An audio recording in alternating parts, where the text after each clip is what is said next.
Global warming के लिए उत्तरदायी गैस है CO2। ग्लोबल वार्मिंग के लिए उत्तरदायी गैस है CO2। ग्लोबल वार्मिंग के लिए उत्तरदायी गैस है CO2। ग्लोबल वार्मिंग के लिए उत्तरदायी गैस है CO2। गर्म जल प्राप्त करने के लिए हम सौर जल तापक का उपयोग किस दिन नहीं कर सकते?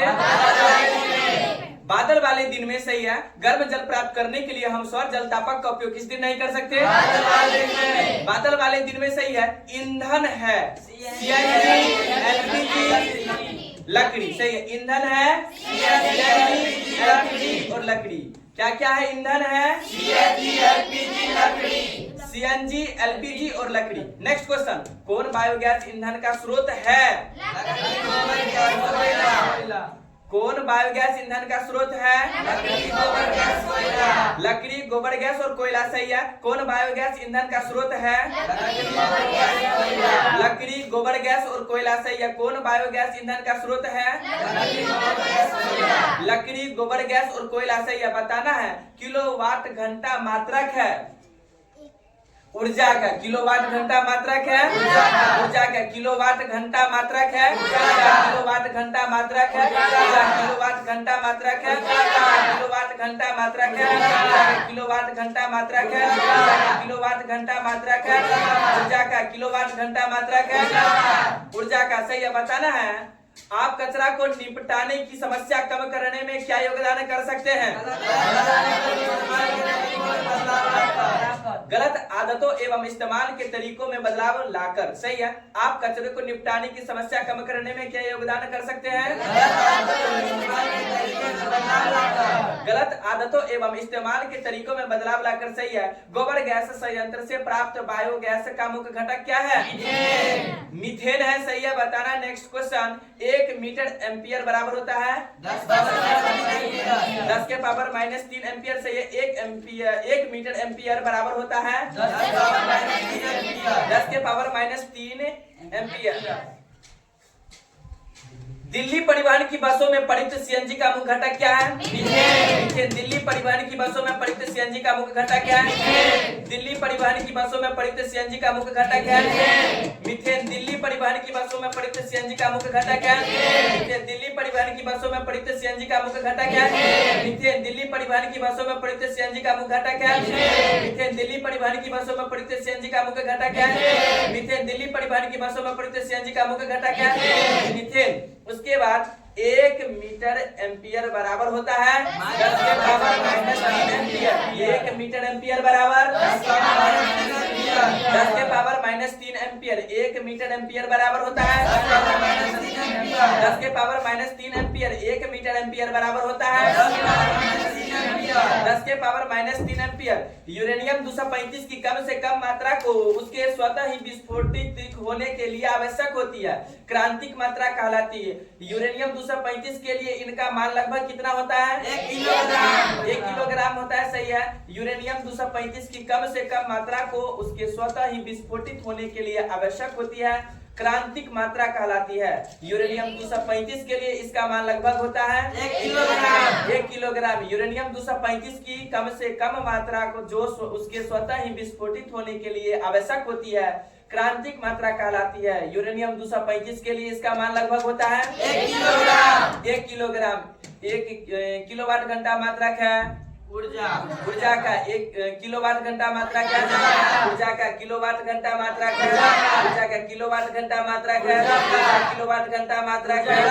किलोवाट घंटा मात्रा क्या है? किलोवाट घंटा मात्रा क्या है? ऊर्जा का। किलोवाट घंटा मात्रा क्या है? ऊर्जा का। आप कचरा को निपटाने की समस्या कम करने में क्या योगदान कर सकते हैं? गलत आदतों एवं इस्तेमाल के तरीकों में बदलाव लाकर आप कचरा को निपटाने की समस्या कम करने में क्या योगदान कर सकते हैं? गलत आदतों एवं इस्तेमाल के तरीकों में बदलाव लाकर आप कचरा को निपटाने की समस्या कम करने में क्या योगदान कर सकते हैं? गलत आदतों एवं इस्तेमाल के तरीकों में बदलाव लाकर। नेक्स्ट क्वेश्चन, कौन बायोगैस ईंधन का स्रोत है? लकड़ी, गोबर गैस और कोयला। कौन बायोगैस ईंधन का स्रोत है? लकड़ी, गोबर गैस, कोयला। लकड़ी, गोबर गैस और कोयला। कौन बायोगैस ईंधन का स्रोत है? लकड़ी, गोबर गैस, कोयला। लकड़ी, गोबर गैस और कोयला। कौन बायोगैस ईंधन का स्रोत है? लकड़ी, गोबर गैस, कोयला। लकड़ी, गोबर गैस और कोयला। कौन बायोगैस ईंधन का स्रोत है? लकड़ी, गोबर गैस, कोयला। लकड़ी, गोबर गैस और कोयला ईंधन है। सीएनजी, एलपीजी और लकड़ी ईंधन है। सीएनजी, एलपीजी और लकड़ी। सीएनजी, एलपीजी और लकड़ी। सीएनजी का full form compressed natural gas. CNG का full form compressed natural gas. CNG का full form compressed natural gas. LPG का full form liquid petroleum gas. Liquefied petroleum gas. LPG का full form liquefied petroleum gas. गर्म जल प्राप्त करने के लिए हम सौर जल तापक का उपयोग किस दिन नहीं कर सकते? बादलों वाले दिन में गर्म जल प्राप्त करने के लिए हम सौर जल तापक का उपयोग किस दिन नहीं कर सकते? बादलों वाले दिन में गर्म जल प्राप्त करने के लिए हम सौर जल तापक का उपयोग किस दिन नहीं कर सकते? बादलों वाले दिन में ग्लोबल वार्मिंग के लिए उत्तरदायी गैस है CO2। ग्लोबल वार्मिंग के लिए उत्तरदायी गैस है CO2। ग्लोबल वार्मिंग के लिए उत्तरदायी गैस है CO2। ग्लोबल वार्मिंग के लिए उत्तरदायी गैस है CO2। 31 नंबर से आना है। पवन ऊर्जा के क्षेत्र में कौन सा देश अग्रणी है? कौन सा देश है? जर्मनी। ईंधन से ऊर्जा किस प्रक्रिया द्वारा उत्पन्न किया जाता है? दहन। ईंधन से ऊर्जा किस प्रक्रिया द्वारा उत्पन्न किया जाता है? दहन। ईंधन से ऊर्जा किस प्रक्रिया द्वारा उत्पन्न किया जाता है? दहन। ईंधन से ऊर्जा किस प्रक्रिया द्वारा उत्पन्न किया जाता है? दहन। ईंधन से ऊर्जा किस प्रक्रिया द्वारा उत्पन्न किया जाता है? दहन। ईंधन से ऊर्जा किस प्रक्रिया द्वारा उत्पन्न किया जाता है? दहन। ईंधन से ऊर्जा किस प्रक्रिया द्वारा उत्पन्न किया जाता है? दहन। ईंधन से ऊर्जा किस प्रक्रिया द्वारा उत्पन्न किया जाता है? दहन। पवन ऊर्जा के क्षेत्र में कौन सा देश अग्रणी है? जर्मनी। पवन ऊर्जा के क्षेत्र में कौन सा देश अग्रणी है? जर्मनी। पवन ऊर्जा के क्षेत्र में कौन सा देश अग्रणी है? जर्मनी। पवन ऊर्जा के क्षेत्र में कौन सा देश अग्रणी है? जर्मनी। पवन ऊर्जा के क्षेत्र में कौन सा देश अग्रणी है? जर्मनी। पवन ऊर्जा के क्षेत्र में कौन सा देश अग्रणी है? जर्मनी। पवन ऊर्जा के क्षेत्र में कौन सा देश अग्रणी है? जर्मनी। पवन ऊर्जा के क्षेत्र में कौन सा देश अग्रणी है? जर्मनी। पवन ऊर्जा के क्षेत्र में कौन सा देश अग्रणी है? जर्मनी। पवन ऊर्जा के क्षेत्र में कौन सा देश अग्रणी है? जर्मनी। पवन ऊर्जा के क्षेत्र में कौन सा देश अग्रणी है? जर्मनी। पवन ऊर्जा के क्षेत्र में कौन सा देश अग्रणी है? जर्मनी। पवन ऊर्जा के क्षेत्र में कौन सा देश अग्रणी है? जर्मनी। Next question. कौन जैव मात्रा ऊर्जा स्रोत का उदाहरण है? कौन कौन हो जाएगा? लकड़ी, गोबर गैस, कोयला। ये क्वेश्चन हो भी गया है ना? एक माइक्रो एम्पियर विद्युत धारा होती है। कितना होता है? 10 से पावर -6 एम्पियर। विद्युत धारा कैसा है मात्रा? एम्पियर। एम्पियर किससे सूचित करते हैं? ए से। कौन सा ए से? Capital A. ए। तो ये अब मीनिंग समझ में आ गया। हाँ। एक माइक्रो एम्पियर विद्युत धारा है 10 के पावर -6 एम्पियर। एक माइक्रो एम्पियर विद्युत धारा है 10 के पावर -6 एम्पियर। 10 के पावर -6 एम्पियर। एक माइक्रो एम्पियर विद्युत धारा है 10 के पावर -6 एम्पियर। 10 के पावर -6 एम्पियर। एक माइक्रो एम्पियर विद्युत धारा है 10 के पावर -6 एम्पियर। 10 के पावर -6 एम्पियर। 1 किलोग्राम लकड़ी के भंजक आसवन से प्राप्त चारकोल का द्रव्यमान होता है। कितना हो जाएगा? 0.25 केजी। 1 किलोग्राम लकड़ी के भंजक आसवन से प्राप्त चारकोल का द्रव्यमान होता है 0.25 केजी। 1 किलोग्राम लकड़ी के भंजक आसवन से प्राप्त चारकोल का द्रव्यमान कितना होता है? 0.25 केजी। Next question. घरों में प्रयुक्त एलपीजी का मुख्य घटक क्या है? ब्यूटेन है। घरों में प्रयुक्त एलपीजी का मुख्य घटक घरों में प्रयुक्त एलपीजी का मुख्य घटक ब्यूटेन। घरों में प्रयुक्त एलपीजी का मुख्य घटक घरों में प्रयुक्त एलपीजी का मुख्य घटक घरों में प्रयुक्त एलपीजी का मुख्य घटक घरों में प्रयुक्त एलपीजी का मुख्य घटक घरों में प्रयुक्त एलपीजी का मुख्य घटक घरों में प्रयुक्त एलपीजी का मुख्य घटक घरों में प्रयुक्त एलपीजी का मुख्य घटक घरों में प्रयुक्त एलपीजी का मुख्य घटक घरों में प्रयुक्त एलपीजी का मुख्य घटक घरों में प्रयुक्त एलपीजी का मुख्य घटक घरों में प्रयुक्त एलपीजी का मुख्य घटक किसका उष्मीयमान सबसे ज्यादा है? किसका? एलपीजी। किसका उष्मीयमान सबसे ज्यादा है? एलपीजी। किसका उष्मीयमान सबसे ज्यादा है? एलपीजी। किसका उष्मीयमान सबसे ज्यादा है? एलपीजी। किसका उष्मीयमान सबसे ज्यादा है? एलपीजी। किसका उष्मीयमान सबसे ज्यादा है? एलपीजी। सौर उष्मांक का मान लगभग है, कितना होता है?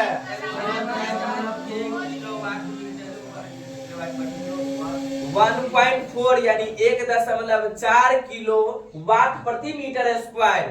गामा किरण की आवृत्ति एक्स किरण की आवृत्ति से अधिक होती है। से क्या होता है? अधिक होती है। से अधिक होती है। गामा किरण की आवृत्ति एक्स किरण की आवृत्ति से अधिक होती है। गामा किरण की आवृत्ति एक्स किरण की आवृत्ति से अधिक होती है। सौर उष्मांक का मान लगभग है 1.4 किलो वाट प्रति मीटर स्क्वायर। सौर उष्मांक का मान लगभग है 1.4 किलो वाट प्रति मीटर स्क्वायर।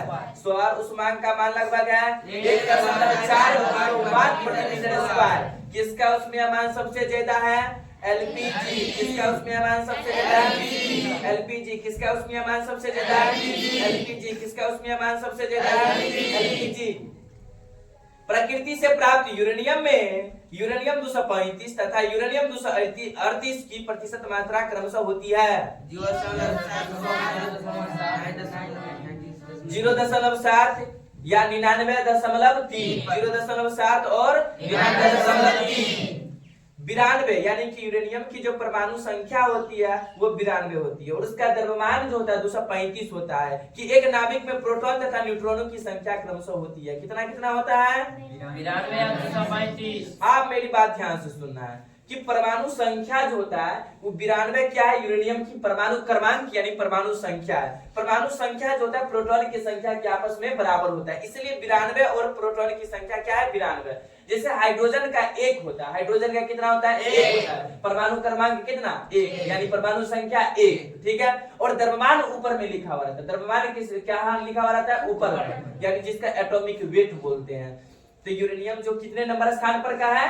92। Hydrogen 1, helium 2।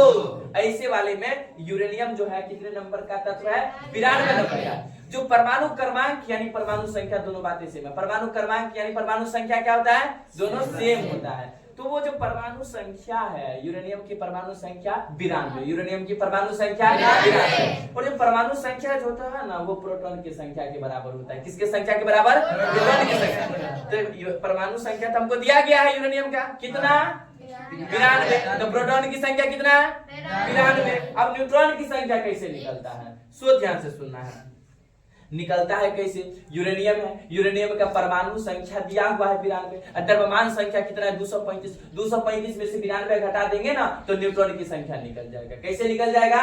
परमाणु द्रव्यमान, किसी भी तत्व के परमाणु द्रव्यमान में से उसकी परमाणु क्रमांक को यानी परमाणु संख्या को घटा देने से न्यूट्रॉन की संख्या प्राप्त हो जाएगा। तो न्यूट्रॉन की संख्या को देखो कि 92 और 143 को जोड़ेंगे तो कितना? 5 आ रहा है ना? चलते रखते ना, इसलिए 1 1 2 आ रहा है ना? जोड़ने पर क्या होता है? मिल जाता है ना?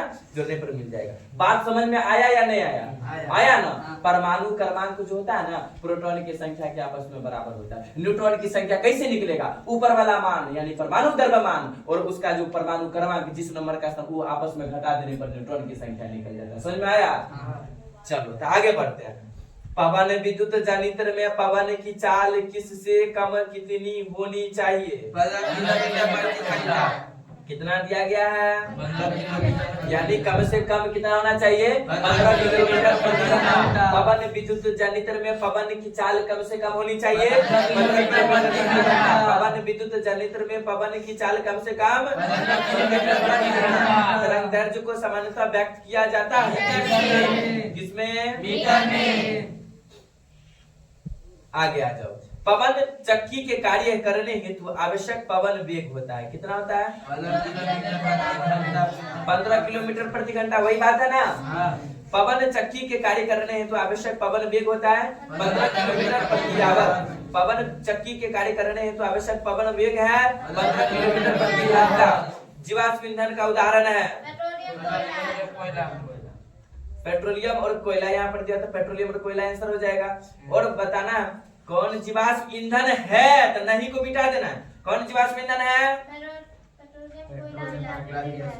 कोयला, पेट्रोलियम, पेट्रोलियम, प्राकृतिक गैस। कोयला को 1 कर लेना है, कोयला पेट्रोलियम को 2 कर देना है और प्राकृतिक गैस को 3 कर देना है। जैसे हम लोग अरेंजमेंट, तो कोयला, पेट्रोलियम, प्राकृतिक गैस ये क्या है? जीवाश्म। तो हमारा जो क्वेश्चन 45 नंबर है, कोयला, पेट्रोलियम और तीसरा हम लोग क्या कर लेंगे? प्राकृतिक गैस कर लेंगे। सब बात तो यहाँ सेम है ना है, तो कर दिए प्राकृतिक गैस कर दिए। समझ में आ रहा है?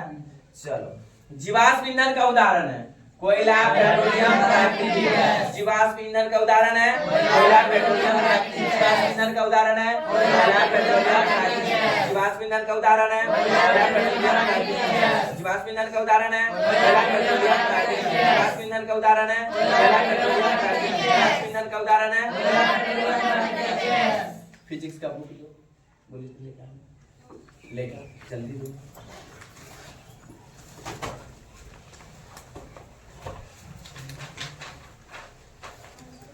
सौर सेल बनाने के लिए किसका उपयोग करते हैं? सौर सेल बनाने के लिए किसका उपयोग करते हैं? सौर सेल बनाने के लिए किसका उपयोग करते हैं? सौर सेल बनाने के लिए किसका उपयोग करते हैं? सिलिकॉन। सौर सेल बनाने के लिए उपयोग करते हैं सिलिकॉन। सौर सेल बनाने के लिए किसका उपयोग करते हैं? बुक बंद करो। अब मेरा बुक है क्या? मेरा नाम लिखा हुआ है। चलो ध्यान दो, हमारे अधिकांश ऊर्जा स्रोत अंततः किससे ऊर्जा से प्राप्त व्युत्पन्न होते हैं? सूर्य। हमारे अधिकांश ऊर्जा स्रोत अंततः किससे प्राप्त ऊर्जा से व्युत्पन्न होते हैं? सूर्य। हमारे अधिकांश ऊर्जा स्रोत अंततः किससे प्राप्त ऊर्जा से व्युत्पन्न होते हैं? सूर्य। अति उच्च ताप पर 2 हल्के नाभिकों का आपस में क्या होता है? अति उच्च ताप पर हल्के नाभिकों का आपस में क्या होता है? अति उच्च ताप पर 2 हल्के नाभिकों का आपस में क्या होता है? यूरेनियम में नाभिकीय अभिक्रिया होती है जब उस पर मंद गतिमान किसका बमवर्षण होता है? न्यूट्रॉनों का। यूरेनियम में नाभिकीय अभिक्रिया होती है जब उस पर मंद गतिमान किसका बमवर्षण होता है? न्यूट्रॉनों का। बायोगैस संयंत्र में पशु और वनस्पति अपशिष्ट पदार्थ का निम्नीकरण किसके द्वारा होता है? अनक्षी सूक्ष्मजीव के द्वारा। बायोगैस संयंत्र में पशु और वनस्पति अपशिष्ट पदार्थ का निम्नीकरण किसके द्वारा होता है? अनक्षी सूक्ष्मजीव के द्वारा। जल ऊर्जा पवन ऊर्जा से अधिक विश्वसनीय। जल ऊर्जा पवन ऊर्जा से अधिक विश्वसनीय। जल ऊर्जा पवन ऊर्जा से अधिक विश्वसनीय। जल ऊर्जा पवन ऊर्जा से अधिक विश्वसनीय।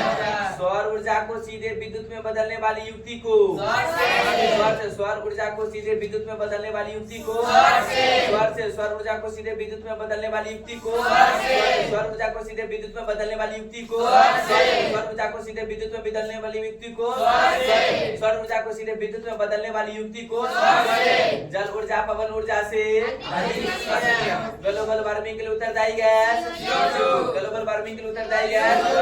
नाभिकीय ऊर्जा प्राप्त करने के लिए कौन आवश्यक है? यूरेनियम। नाभिकीय ऊर्जा प्राप्त करने के लिए कौन आवश्यक है? यूरेनियम। नाभिकीय ऊर्जा प्राप्त करने के लिए कौन आवश्यक है? यूरेनियम। नाभिकीय ऊर्जा प्राप्त करने के लिए आवश्यक है? यूरेनियम। नाभिकीय ऊर्जा प्राप्त करने के लिए आवश्यक है? बॉक्स प्रकार के सौर कुकर के उसके ऊपरी भाग में कांच के ढक्कन देने का क्या कारण है? विकिरण द्वारा उष्मा हानि को कम करने के लिए बॉक्स प्रकार के सौर कुकर के उसके ऊपरी भाग में कांच के ढक्कन देने का क्या कारण है? विकिरण द्वारा उष्मा हानि को कम करने के लिए बॉक्स प्रकार के सौर कुकर के उसके ऊपरी भाग में कांच के ढक्कन देने का क्या कार्य है? विकिरण द्वारा उष्मा हानि को कम करने के लिए पवन विद्युत जनित्र में पवन की चाल 15 किलोमीटर प्रति आवर। पवन विद्युत जनित्र में पवन की चाल पवन विद्युत जनित्र में पवन की चाल 15 किलोमीटर प्रति आवर। सौर पैनल बनाया जाता है अनेक सौर सेलों को संयोजित कर। सौर पैनल बनाया जाता है अनेक सौर सेलों को संयोजित कर। कौन ऊर्जा का अनवीकरणीय स्रोत है? कोयला, पेट्रोलियम, प्राकृतिक गैस। कौन ऊर्जा का नवीकरणीय स्रोत है? कोयला, पेट्रोलियम, प्राकृतिक गैस। जीवाश्म ईंधन ऊर्जा का वास्तविक स्रोत है सूर्य। जीवाश्म ईंधन ऊर्जा का वास्तविक स्रोत है सूर्य। जीवाश्म ईंधन ऊर्जा का वास्तविक स्रोत है सूर्य। जीवाश्म ईंधन ऊर्जा का वास्तविक स्रोत है सूर्य। जीवाश्म ईंधन ऊर्जा का वास्तविक स्रोत है सूर्य। कौन बायोगैस ईंधन का स्रोत नहीं है? कौन बायोगैस ईंधन का स्रोत नहीं है? कौन बायोगैस ईंधन का स्रोत है? कोयला, है ना? वहां भी पढ़े ना। अगला, ऊर्जा के अधिकांश स्रोत जिनका हम उपयोग करते हैं संचित सौर ऊर्जा निरूपित करते हैं। कौन सौर ऊर्जा के अंत में नहीं प्राप्त किया गया? ऊर्जा ऊर्जा के अधिकांश स्रोत जिनका हम उपयोग करते हैं संचित सौर ऊर्जा निरूपित करते हैं। कौन सौर ऊर्जा के अंत में नहीं प्राप्त किया गया? नाभिकीय ऊर्जा। जैव द्रव्यमान ऊर्जा स्रोत का उदाहरण नहीं है। कौन जैव द्रव्यमान ऊर्जा स्रोत का उदाहरण नहीं है? जैव द्रव्यमान ऊर्जा स्रोत का उदाहरण नहीं है। कौन जैव द्रव्यमान ऊर्जा स्रोत का उदाहरण नहीं है? सौर जल उष्मा का उपयोग गर्म पानी पाने के लिए नहीं किया जा सकता। बादल वाले दिन में सौर जल उष्मा का उपयोग गर्म पानी पाने के लिए नहीं किया जा सकता। बादल वाले दिन में सही है।